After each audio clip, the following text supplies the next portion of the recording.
Bienvenue sur Thaïlande News, votre source quotidienne pour tout savoir sur l'actualité en Thaïlande.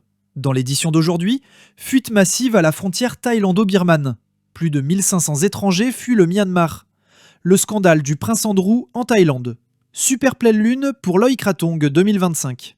Médecine traditionnelle thaï, un nouveau traitement naturel contre les troubles sexuels.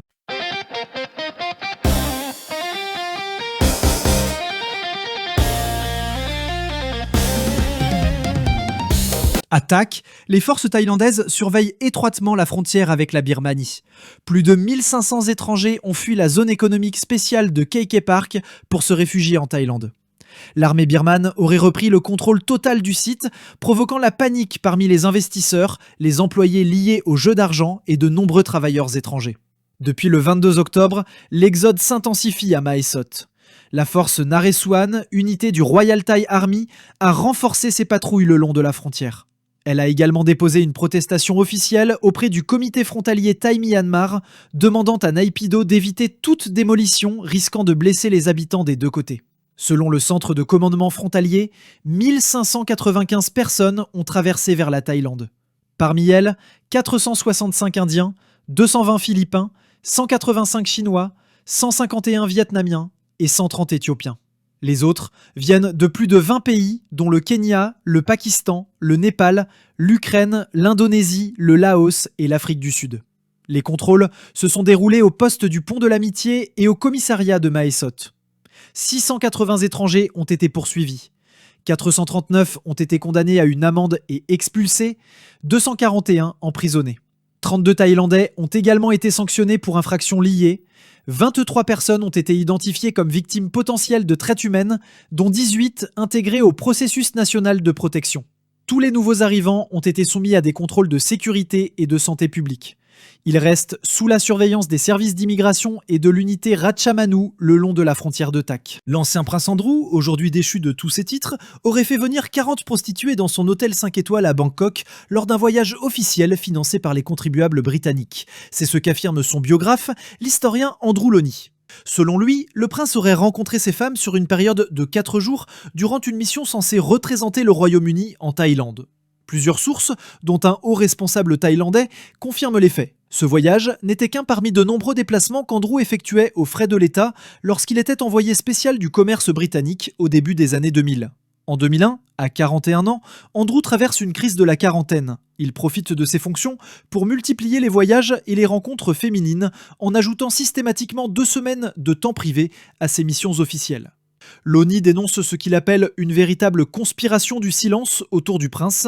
Il demande l'ouverture des archives nationales concernant la période où Andrew occupait son poste d'envoyé commercial entre 2001 et 2011. Des dossiers toujours classés, selon lui, pour protéger l'image du prince. Cette nouvelle révélation s'ajoute à une longue série de scandales, notamment ses liens prolongés avec le criminel sexuel Jeffrey Epstein. Le nom d'Andrew revient aussi dans les mémoires posthumes de Virginia Giuffre, principale accusatrice d'Epstein, qui l'avait publiquement accusée d'agression sexuelle lorsqu'elle était mineure. Andrew a toujours nié ces accusations, mais son image, déjà ternie, semble désormais irrémédiablement compromise. Le 5 novembre, la Thaïlande s'apprête à vivre une nuit magique. La super pleine lune la plus proche de l'année illuminera le ciel. En même temps que le festival de Loy Krathong. Connu comme la fête des Lumières, Loy Krathong se célèbre partout dans le royaume. Selon les régions, les festivités durent plusieurs jours, et certaines ont déjà commencé. L'Institut national de recherche astronomique de Thaïlande, le NARIT, invite le public à lever les yeux vers le ciel pour admirer la superlune de Loy Krathong. Cette nuit-là, la lune sera à seulement 356 966 km de la Terre, plus brillante, plus imposante que jamais. Ce spectacle rare s'explique par l'orbite elliptique de la lune, qui atteint alors son point le plus proche de notre planète, le périgée.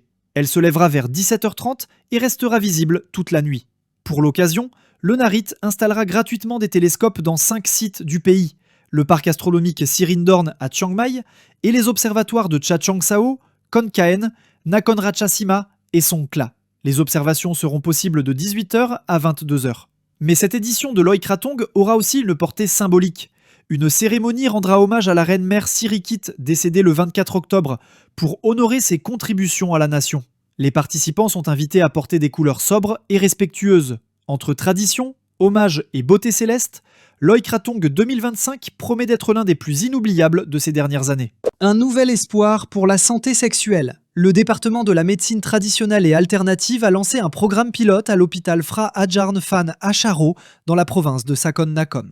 Objectif : intégrer 2 formules d'herbe-taille traditionnelles dans des traitements holistiques contre les troubles sexuels, chez les hommes comme chez les femmes. Selon la docteure Kanyapak Silarak, directrice de l'hôpital et responsable adjointe du département, ces troubles sont souvent liés au stress, aux déséquilibres hormonaux, à une mauvaise circulation sanguine et à des habitudes de vie malsaines. Dans la médecine traditionnelle thaï, on parle d'un déséquilibre entre les éléments du vent et du feu dans le corps. Le traitement vise donc à rétablir l'harmonie grâce aux plantes médicinales et aux thérapies naturelles. Les chiffres du DETAM montrent qu'entre 40 et 70 ans, près de 43% des hommes thaïlandais souffrent de dysfonction érectile, un taux en hausse depuis 20 ans. Le programme utilise 2 formules principales. La première, destinée aux femmes, aide à revitaliser le corps après l'accouchement, à nourrir le sang et à réduire la fatigue. Elle contient notamment du curcuma de Java et du kuao-krua blanc, mais elle est déconseillée aux femmes enceintes, allaitantes ou atteintes de cancer sensibles aux oestrogènes. La seconde formule s'adresse aux hommes. Elle stimule la circulation et l'énergie grâce à des herbes chauffantes comme le poivre long, le piment, le gingembre et la feuille de bétel sauvage. Cependant, elle n'est pas adaptée aux personnes sous anticoagulants ou souffrant de troubles psychiatriques. Ces traitements s'accompagnent de soins holistiques, acupuncture, yoga et massage traditionnel, toujours sous la supervision de praticiens agréés. La docteure Kanyapak rappelle que la médecine thaï ne traite pas un organe isolé, mais cherche à rétablir l'équilibre entre le corps et l'esprit, tout en encourageant une meilleure hygiène de vie. Pour toute consultation, le public peut contacter la clinique de médecine traditionnelle thaï de l'hôpital Fra Adjarn Fan à Charo, ou se rendre dans les établissements de santé publique à travers le pays. Merci d'avoir regardé. Abonnez-vous pour ne rien manquer de l'actualité en Thaïlande et partagez autour de vous. À demain, même heure.